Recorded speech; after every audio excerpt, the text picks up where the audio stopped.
హిమాలయ రాష్ట్రాల్లో భారీ వర్షాలు విధ్వంసం సృష్టిస్తున్నాయి. ఉత్తరాఖండ్, హిమాచల్ ప్రదేశ్లో కుండపోత వానలకు జనజీవనం స్తంభించింది. ఆకస్మిక వరద 18 మందికి పైగా మరణించగా పలువురు గల్లంతయ్యారు. జమ్మూ కాశ్మీర్లో రోడ్లు ధ్వంసమవడంతో ఎక్కడికక్కడ వాహనాలు నిలిచిపోయాయి.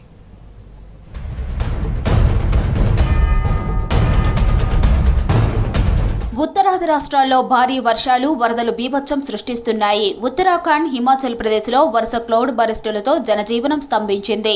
2 రోజులుగా కురుస్తున్న కుండపోత వానలతో 18 మంది మరణించారు. గల్లంతైన వారి కోసం సహాయక చర్యలు చేపట్టారు అధికారులు. అనేక చోట్ల రోడ్లు కొట్టుకుపోవడంతో రవాణా వ్యవస్థ స్తంభించింది.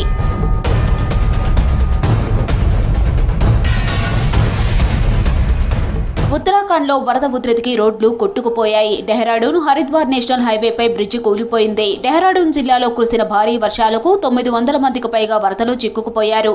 దీంతో ఘటనా స్థలానికి చేరుకున్న ఎస్డీఆర్ఎఫ్, ఎన్డీఆర్ఎఫ్ సిబ్బంది ప్రజలను సురక్షిత ప్రాంతాలకు తరలించారు.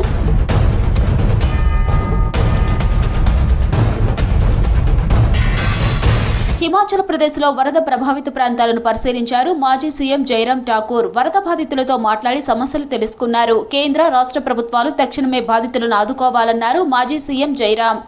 वैसे तो पूरा हिमाचल प्रदेश आपदा के दौर में से गुजर रहा है। आज की तारीख में हिमाचल प्रदेश में कोई भी इलाका ऐसा नहीं रहा जहां इस बारिश के मौसम में नुकसान नहीं हुआ। लेकिन अगर वर्स्ट इफेक्ट, अगर सबसे ज़्यादा अगर नुकसान अगर कहीं हुआ है तो मंडी जिला के अंतर्गत हुआ है. జమ్మూ కాశ్మీర్లో కుండపోత వానలతో ఎక్కడికక్కడ కొండ చర్యలు విరిగిపడుతున్నాయి. జమ్మూ శ్రీనగర్ నేషనల్ హైవే పూర్తిగా బ్లాక్ అయింది.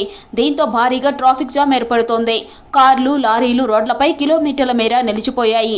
4-5 రోజులుగా రోడ్లపైన ఉన్నామని ఆవేదన వ్యక్తం చేస్తున్నారు లారీ డ్రైవర్లు.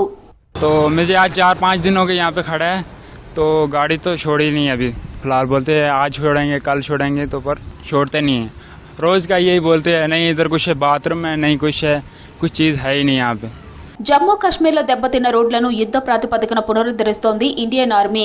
రాంబన్ జిల్లాలో 150 ఫీట్ల బెయిలీ బ్రిడ్జిని యుద్ధ ప్రాతిపదికన సిద్ధం చేస్తున్నారు బీఆర్ఓ, ఎన్హెచ్ఏఐ అధికారులు. ఇటీవల కురిసిన భారీ వరదలకు రాంబన్ జిల్లాలో రహదారులు పూర్తిగా ధ్వంసమయ్యాయి. దీంతో ప్రజా రవాణా స్తంభించిపోయింది.